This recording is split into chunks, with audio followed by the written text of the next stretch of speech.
বন্ধুরা চলে আসলাম এখন নহাটা হাই স্কুল মাঠ প্রাঙ্গণে।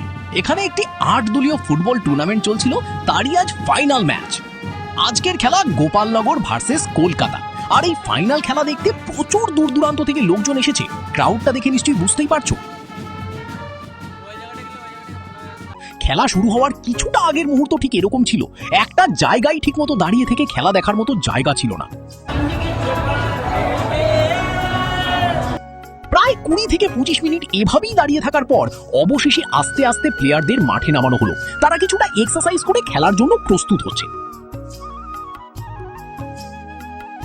অবশেষে খেলা শুরু করা হলো, আর হাজার হাজার দর্শক ফুটবল প্রেমীদের অপেক্ষার বাঁধ ভাঙল।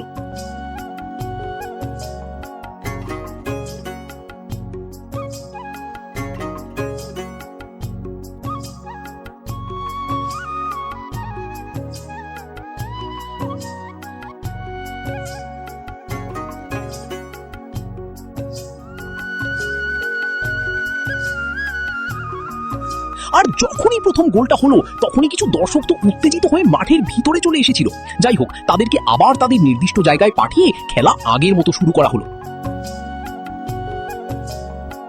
দুটো টিম একটা একটা করে গোল দিয়েছিল, তাই ম্যাচ ড্র হয়েছিল, যার জন্য এখন হচ্ছে পেনাল্টি শট। আর খুব সুন্দর শট করে গোল দিয়ে জিতে গেল টিম কলকাতা। এইবারেই তো আসল জিনিস, দেখো এটাকেই বলে ফুটবল প্রেমিকদের ক্রেজ। দর্শকদের ভিড় শুধু দেখার মতো, একবারে পিঁপড়ের মতো গিজ গিজ করছে এত লোকের ভিড়। হ্যাঁ, আজও বাঙালি ফুটবল ম্যাচটাকে ঠিক এতটাই ভালোবাসে।